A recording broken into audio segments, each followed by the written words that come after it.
नमस्कार, हमारे चैनल में आपका स्वागत है। मैं हूं रामचंद्र मौर्य। विश्लेषण शुरू करने से पहले आपसे अपील है कि हमारे चैनल को सब्सक्राइब कर लीजिए और सामने की घंटी जरूर दबाइए ताकि विश्लेषण से संबंधित अपलोड किया गया वीडियो आपको तुरंत मिल जाए। धन्यवाद। आज हम चर्चा करेंगे ऑपरेशन लोटस की। आज रात से ही ऑपरेशन लोटस की शुरुआत देश में हो गई है और एक के बाद दूसरे राज्यों पर भारतीय जनता पार्टी अपना प्रभुत्व, अपना अधिकार जमाने के लिए सीबीआई, ईडी, आईटी का इस्तेमाल, धन बल का इस्तेमाल, बाहुबल का इस्तेमाल करके विपक्ष को खत्म करना चाहती है। 17 अगस्त शनिवार को गृह मंत्री शाह ने कहा था कि प्रधानमंत्री नरेंद्र मोदी की भारतीय जनता पार्टी सरकार कम से कम 35 साल तक और राज करेगी और सभी राज्य सरकारों पर भारतीय जनता पार्टी का अधिकार होगा। सभी राज्यों में भारतीय जनता पार्टी की सरकार होगी। तो क्या यह अहंकार माना जाए शाह का, या फिर कोई ऐसी रणनीति, कोई ऐसा धमाकेदार ऑपरेशन लोटस चला करके सभी विपक्ष की सरकारों को गिराने के लिए सुपारी दे दिया है मोदी ने शाह को, या फिर यह माना जाए कि लोकतंत्र और संविधान को वोट हासिल करके, सीटें हासिल करके तो नहीं खत्म कर सके, लेकिन संविधान को खत्म करने की शुरुआत कर दिए हैं अमित शाह ऑपरेशन लोटस के थ्रू। सबसे पहले तो उनका यह बयान कि 35 साल तक हम राज करेंगे, नरेंद्र मोदी के अलावा और कोई नहीं राजा बनेगा और प्रांतों पर भी, राज्यों पर भी भारतीय जनता पार्टी का अधिकार होगा, यह संविधान विरोधी बयान है। संविधान में चेक एंड बैलेंस की स्थिति बाबा साहब भीमराव अंबेडकर ने दी है कि लोकतंत्र में सत्तारूढ़ पार्टी होगा तो विपक्ष भी होगा और विपक्ष जितना ही मजबूत होगा लोकतंत्र उतना ही स्वस्थ होगा। चेक एंड बैलेंस बनाए रखने के लिए संविधान में तमाम प्रावधान किए हैं। क्या उन प्रावधानों को रौंदते हुए अमित शाह 35 साल तक राज करेंगे नरेंद्र मोदी के साथ और संविधान की धज्जियां उड़ा देंगे? याद कीजिए, कुछ साल पहले यानी 2 साल पहले 2022 में अमित शाह ने दक्षिण भारत की एक रैली में कहा था कि अगले 50 सालों तक नरेंद्र मोदी राज करेंगे, भारतीय जनता पार्टी का राज होगा और विपक्ष की जरूरत नहीं है, यानी विपक्ष को खत्म कर देंगे। इसकी घोषणा उन्होंने 2022 में कर दिया था और जेपी नड्डा जो भारतीय जनता पार्टी के अब भी कार्यकारी अध्यक्ष हैं, मंत्री होते हुए भी, उन्होंने भी बिहार जाकर के बयान दिया था कि भारत में विपक्ष की जरूरत नहीं है, विपक्ष को खत्म कर देना चाहिए। तो जो जेपी नड्डा ने कहा था, अमित शाह ने कहा था और कल 17 अगस्त को फिर कहा कि 35 साल तक हम राज करेंगे राज्यों के ऊपर और केंद्र में, तो क्या उसकी शुरुआत उन्होंने झारखंड से कर दी है? अभी 3 दिन पहले चुनाव आयोग ने आचार संहिता जारी की तो माना जा रहा था कि झारखंड, महाराष्ट्र, हरियाणा और जम्मू कश्मीर चारों राज्यों के लिए अधिसूचना जारी की जाएगी और चारों राज्यों में एक साथ चुनाव होगा। यह भी माना जा रहा था कि उत्तर प्रदेश में विधानसभा की 10 सीटों पर भी चुनाव इन्हीं राज्यों के साथ चुनाव होगा। लेकिन प्रधानमंत्री नरेंद्र मोदी लाल किले से 15 अगस्त को घोषणा करते हैं कि 1 नेशन 1 इलेक्शन, मतलब सभी राज्य सरकारों का और केंद्र सरकार का चुनाव एक साथ कराया जाएगा। लेकिन दूसरे दिन 16 अगस्त को चुनाव आयोग सिर्फ 2 राज्यों की घोषणा करता है, हरियाणा और जम्मू कश्मीर की। तो जब 4 राज्यों का चुनाव प्रधानमंत्री नरेंद्र मोदी एक साथ नहीं करा सकते हैं तो 1 नेशन 1 इलेक्शन कैसे व्यवहारिक हो पाएगा, यह तो प्रधानमंत्री ही बता सकते हैं। प्रधानमंत्री नरेंद्र मोदी बड़ी बड़ी डींगे हाँकते हैं, लेकिन जब उसे जमीन पर लाना होता है, व्यवहारिक रूप देना होता है, तब फिसड्डी साबित हो जाते हैं।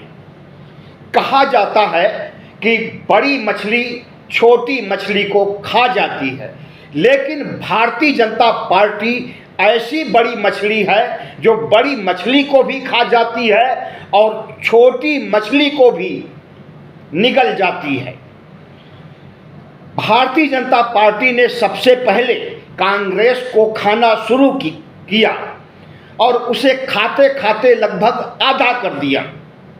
उसके बाद छोटी पार्टियों को खाना शुरू किया और ऑपरेशन लोटस चला करके 1-2 नहीं कई राज्यों में, कम से कम 6 राज्यों में वहाँ की सरकार को तोड़ा, खरीदा, करोड़ों रुपए दे करके घूस, और उसके बाद अपनी सरकार बनाया। यह तो उसका पहले का 2010 से 2014 से 2024 तक का इतिहास रहा है। लेकिन अब 2024 से 2029 की तरफ हम बढ़ रहे हैं, तो फिर से इनका खेला शुरू हो गया है। ऑपरेशन लोटस का खेला शुरू हो गया है और अब वह फिर से चुनी हुई राज्य सरकारों को तोड़ करके भारतीय जनता पार्टी में मिला करके अपना संख्या बल, अपनी ताकत बढ़ाने का काम करने जा रहे हैं। पहले बड़ी मछली कांग्रेस को खा लिया, हालांकि उसके बाद कांग्रेस मजबूत हुई और 2024 के लोकसभा चुनाव में इंडिया गठबंधन बना करके नरेंद्र मोदी को बड़ी हार दिया। लेकिन बैसाखियों की सरकार किसी तरह से नरेंद्र मोदी की बन गई, तो लगा कि इनके अहंकार और तानाशाही रवैये पर रोक लगेगी, लेकिन रोक नहीं लगी और ऑपरेशन लोटस का खेला झारखंड से शुरू हो गया। झारखंड के मुख्यमंत्री हेमंत सोरेन को पहले गिरफ्तार किया गया, दोष कोई नहीं, अपराध कोई नहीं, गिरफ्तार कर लिया गया। 5 महीने तक जेल में रखा गया लोकसभा चुनाव के दौरान। उसके बाद कोर्ट ने उन्हें रिहा कर दिया क्योंकि कोई सबूत नहीं था, उन्होंने कोई ऐसा अपराध नहीं किया था। जमीन विवाद था, लेकिन जमीन विवाद के बारे में जो कुछ हेमंत सोरेन ने बोला वही अदालत ने भी बोला और बाइज्जत रिहा हो गए। तो प्रधानमंत्री नरेंद्र मोदी का पहला तुरुप का पत्ता काम नहीं आया। उसके बाद जेल जाते समय हेमंत सोरेन ने अपनी पत्नी कल्पना सोरेन को मुख्यमंत्री नहीं बनाया। पार्टी के सबसे बड़े वफादार नेता चंपई सोरेन को अपने परिवार का सदस्य मानते थे। शिबू सोरेन जो हेमंत सोरेन के पिता हैं, जिन्होंने झारखंड आंदोलन चलाया था और झारखंड को अलग कराया था, उनका विश्वास पात्र वफादार माना जाता है चंपई सोरेन को, तो चंपई सोरेन को राजपाट सौंप कर मुख्यमंत्री बना करके जेल चले गए हेमंत सोरेन। और जब वहां से आए और उसके बाद राजपाट वापस लिया, मुख्यमंत्री पद वापस लिया, तब उस समय चंपई सोरेन ने कुछ नहीं बोला और राजपाट वापस कर दिया। लेकिन पिछले दिन से सुगबुगाहट शुरू हुई कि ऑपरेशन लोटस काम करना शुरू कर दिया है झारखंड में, और चंपई सोरेन भारतीय जनता पार्टी में किसी भी दिन किसी भी घड़ी आ सकते हैं। लेकिन वो घड़ी का ज़्यादा इंतजार नहीं करना पड़ा और आज रविवार को उन्होंने घोषणा कर दिया कि हमारा अपमान किया गया था मुख्यमंत्री पद से इस्तीफा लेकर के, और उस अपमान के बाद मैंने निर्णय लिया है कि या तो हम राजनीतिक संन्यास ले लेंगे या फिर अपनी कोई पार्टी बनाएंगे या फिर किसी पार्टी के साथ मर्ज हो जाएंगे। तो उनका पहला फार्मूला तो काम नहीं आया, राजनीतिक संन्यास तो नहीं ले सके चंपई सोरेन, और दूसरा फार्मूला भी काम नहीं आया, कोई संगठन या पार्टी बनाने की दिशा में आगे नहीं बढ़े, बल्कि भारतीय जनता पार्टी में शामिल होने का संकेत दे दिया। और भारतीय जनता पार्टी में अकेले नहीं, कम से कम 3 या 4 विधायकों को लेकर के जाने की सुगबुगाहट है। हालांकि अभी यह स्पष्ट नहीं हो सका है कि कितने विधायक हेमंत सोरेन के टूट करके जा रहे हैं चंपई के साथ। भारतीय जनता पार्टी ने जो पासा फेंका है, जो मोहरा बनाया है चंपई सोरेन को, इसके पहले लोकसभा चुनाव के दौरान सोरेन परिवार को तोड़ने का काम किया था और शिबू सोरेन की बहू सीता सोरेन को अपनी पार्टी में मिला लिया था और उन्हें चुनाव लड़ाया और वो हार गई। इसी प्रकार मधु कोड़ा की पत्नी को भी उन्होंने तोड़ा और अपने पार्टी में मिला लिया, वह भी चुनाव हार गई। तो इन्होंने जिन्हें पहले तोड़ा वो दोनों हार गए। अब चंपई सोरेन हारेंगे या जीतेंगे, बताया जा रहा है कि भारतीय जनता पार्टी का कहना है कि विधायकों को लेकर के आइए, हम तुम्हें सीएम बनाएंगे झारखंड का। इसी दोबारा सीएम बनने की लालच में झारखंड मुक्ति मोर्चा को तोड़ करके चंपई सोरेन भारतीय जनता पार्टी में शामिल होने जा रहे हैं। अभी शामिल होने की औपचारिक घोषणा नहीं किया है। हो सकता है कि जिस तरह से एकनाथ शिंदे को शिवसेना से तोड़ करके अमित शाह ने अपनी पार्टी में तो नहीं शामिल किया, लेकिन उनकी अलग पार्टी बनवा दी और शिवसेना का चुनाव चिन्ह भी ले लिया और नाम भी ले लिया।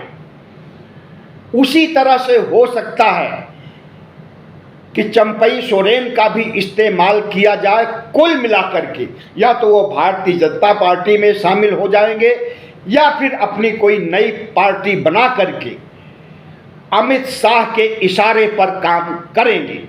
हो सकता है कि अगर भारतीय जनता पार्टी की झारखंड में जीत हो तो चंपई सोरेन को मुख्यमंत्री बनाया जाए, लेकिन झारखंड मुक्ति मोर्चा से चंपई सोरेन के जाने के बाद झारखंड मुक्ति मोर्चा कमजोर नहीं हुआ है।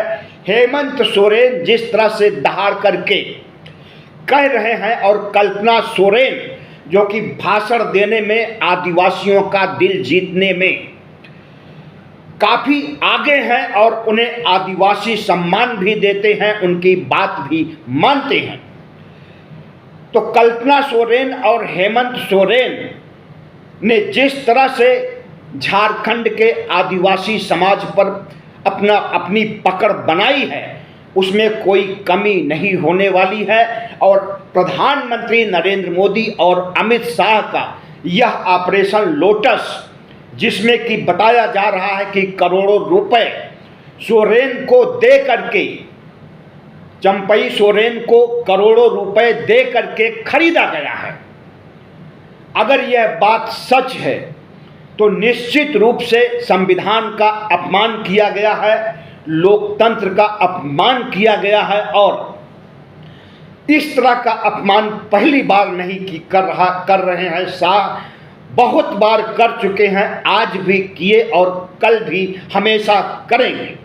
और इनका उद्देश्य है सिर्फ झारखंड ही नहीं, जहां जहां पर विपक्ष की सरकारें हैं, चाहे वो पश्चिम बंगाल हो, चाहे वो तमिलनाडु हो, चाहे वह केरल हो, जितने भी राज्यों में, तेलंगाना हो, जितने भी राज्यों में विपक्ष की सरकारें हैं, सबको तोड़ेंगे बाहुबल के आधार पर, साम दाम दंड भेद सीबीआई ईडी आईटी के आधार पर और धन बल के आधार पर। और शुरुआत जब आज से हो गई है तो यह कहर कहाँ कहाँ गिरेगा और कौन कौन इससे प्रभावित होगा वह तो समय बताएगा। लेकिन आज जो चर्चा छिड़ी है पूरे देश में, उसमें भारतीय जनता पार्टी की भद पिट रही है। जो गलतियां भारतीय जनता पार्टी ने पहले किया था वही गलती फिर से कर रही है। इसके बाद महाराष्ट्र का नंबर है। वैसे महाराष्ट्र में तो तोड़ फोड़ बहुत पहले हो चुका था। शिवसेना को तो तोड़ा, एनसीपी को तोड़ा, कांग्रेस को तोड़ने की कोशिश किया, लेकिन कांग्रेस नहीं टूट सकी और कांग्रेस पहले की अपेक्षा शक्तिशाली बनकर के उभरी और महाराष्ट्र में उसकी 13 सीटें आती हैं लोकसभा की। और भारतीय जनता पार्टी 2 डिजिट तक भी नहीं पहुंच सकी, सिंगल डिजिट 9 सीटें लेकर के लोकसभा की बड़ी हार का सामना करना पड़ा भारतीय जनता पार्टी को। और शिवसेना को तोड़ने, एनसीपी को तोड़ने का मजा चखा दिया महाराष्ट्र की जनता ने। लेकिन अमित शाह ने इस बार जो बिसात बिछाई है लोकसभा चुनाव जीतने के लिए, उसमें 46 लाख करोड़ रुपए का बजट बनाया गया है लाडली बहना स्कीम को लागू करने के लिए। लाडली बहना स्कीम मध्य प्रदेश से शुरू हुई थी और इसी स्कीम के तहत मध्य प्रदेश में विधानसभा लोकसभा की सारी सीटें जीती गई। लेकिन अब यह मध्य प्रदेश की योजना महाराष्ट्र में लागू की गई है। 1.25 लाख करोड़ महिलाएं रजिस्ट्रेशन करा चुकी हैं। कुल 2.5 करोड़ महिलाओं को 4500 रुपए देने की योजना है, जिसमें से 46 लाख रुपए बांटे भी जा चुके हैं। अभी 17 अगस्त से यह स्कीम लागू की गई है। जाहिर है कि भारतीय जनता पार्टी के पास अकूत पैसा है। सुप्रीम कोर्ट ने कहा था कि भारतीय जनता पार्टी ने इलेक्टोरल बॉन्ड के तहत जितना पैसा इकट्ठा किया है, या विश्व की नंबर 1 पार्टी जरूर है, लेकिन भ्रष्टाचार के मामले में भी नंबर 1 की पार्टी है दुनिया की। और यह बात वित्त मंत्री के पति पाराकल प्रभाकर ने कहा था कि भारतीय जनता पार्टी विश्व की सबसे बड़ी भ्रष्टाचारी पार्टी है।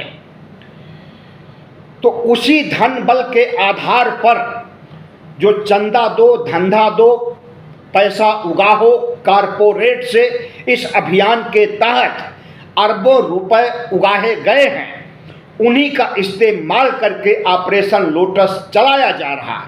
पहले प्रलोभन दिया जाता है, प्रलोभन के पर नहीं मानते हैं, पैसे करोड़ों रुपए की रिश्वत लेकर के टूटने के लिए राजी नहीं होते हैं, तब उनके ऊपर सीबीआई आईटी का आतंक बढ़ाया जाता है और हर तरह से उन्हें तोड़ा जाता है।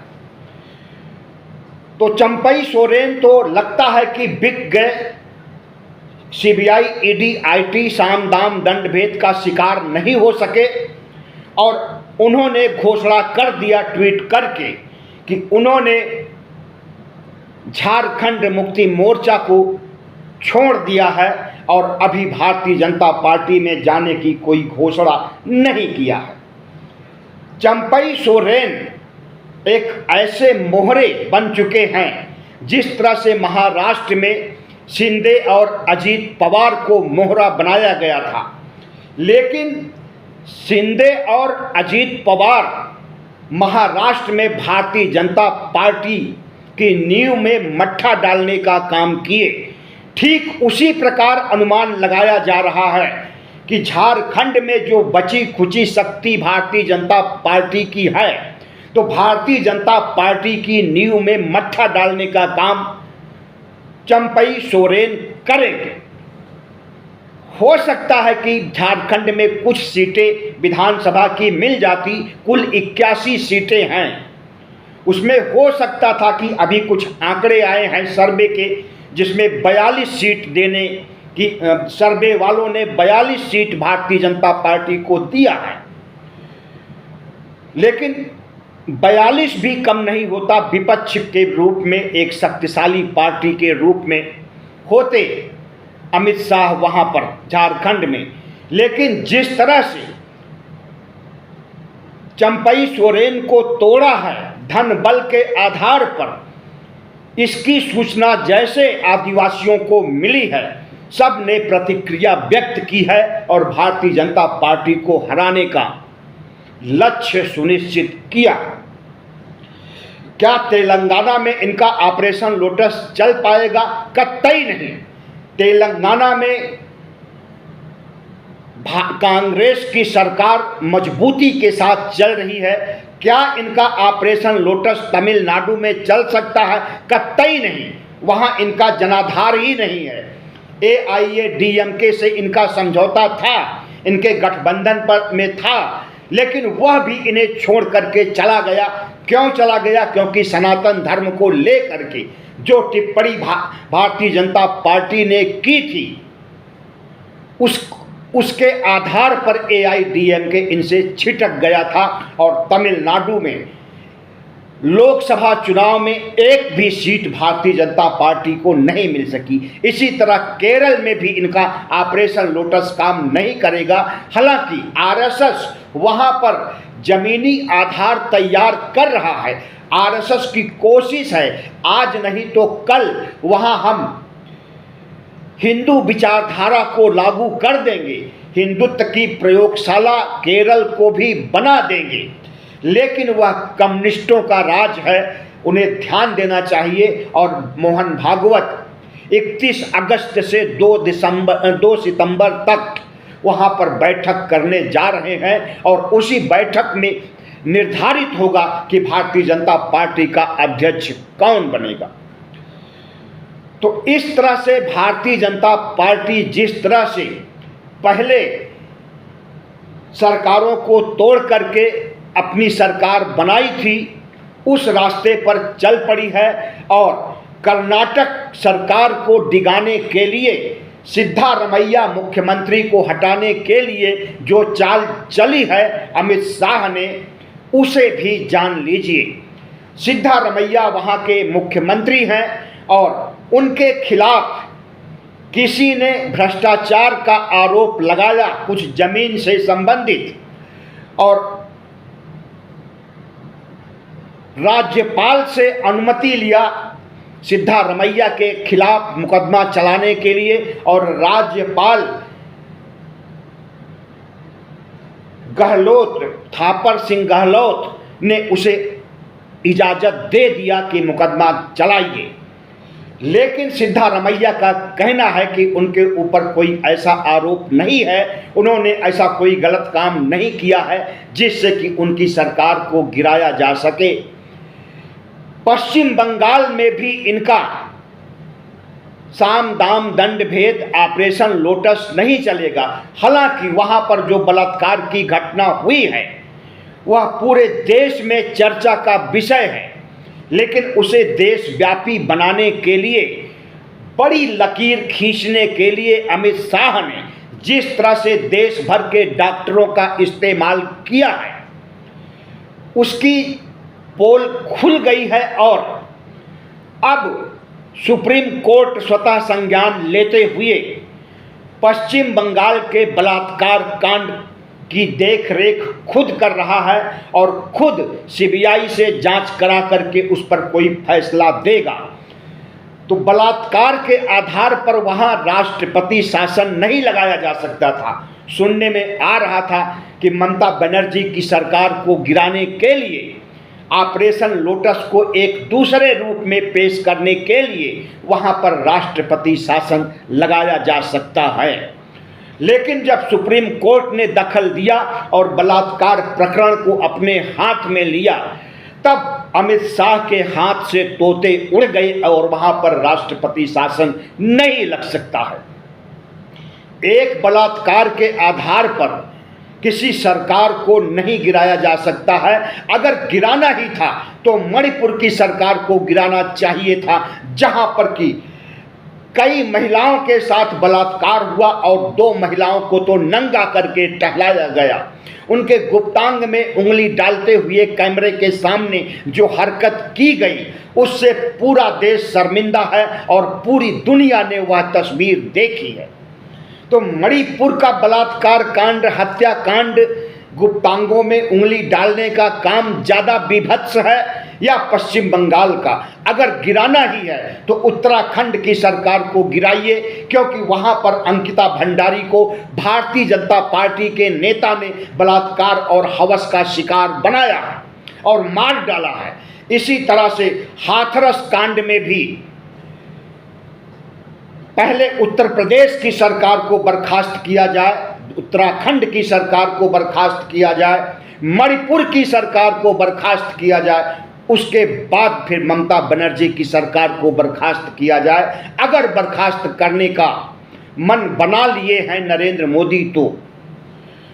वैसे प्रधानमंत्री नरेंद्र मोदी 2024 के लोकसभा चुनाव में बड़ी हार के बाद जो कुछ कर रहे हैं, अपने पैरों पर कुल्हाड़ी मार रहे हैं और संविधान की धज्जियां उड़ा रहे हैं। आरक्षण और संविधान जो कि इनके हारने का मुख्य कारण था, उसे बखूबी अंजाम दे रहे हैं। और जिस तरह से 45 अधिकारियों, सचिव स्तर के डायरेक्टर की डायरेक्ट नियुक्ति कर रहे हैं, इसमें आरक्षण नहीं दे रहे हैं। आज यह ओबीसी, एससी, एसटी के बीच चर्चा का विषय है कि प्रधानमंत्री नरेंद्र मोदी इतने बड़े ईश्वर के अवतारी महापुरुष हो गए हैं, विष्णु के अवतार बन चुके हैं कि जो मर्जी वो कर जाते हैं और उनका कोई संज्ञान नहीं लेता है। लेकिन ओबीसी, एससी, एसटी के लोगों ने संज्ञान ले लिया है और उनके ऑपरेशन लोटस, उनके आरक्षण विरोध, उनके संविधान को खत्म करने की नियति और उनके हिंदू राष्ट्र बनाने की इच्छा शक्ति को इस देश के ओबीसी और एससी, एसटी रौंदते हुए आगे निकल जाएंगे। और मध्यावधि चुनाव जो होने वाला है, होकर के ही रहेगा, उसमें कांग्रेस और इंडिया गठबंधन की सरकार बनेगी। बहुत बहुत धन्यवाद। हमारे चैनल को सब्सक्राइब कीजिएगा, लाइक कीजिएगा और शेयर कीजिएगा।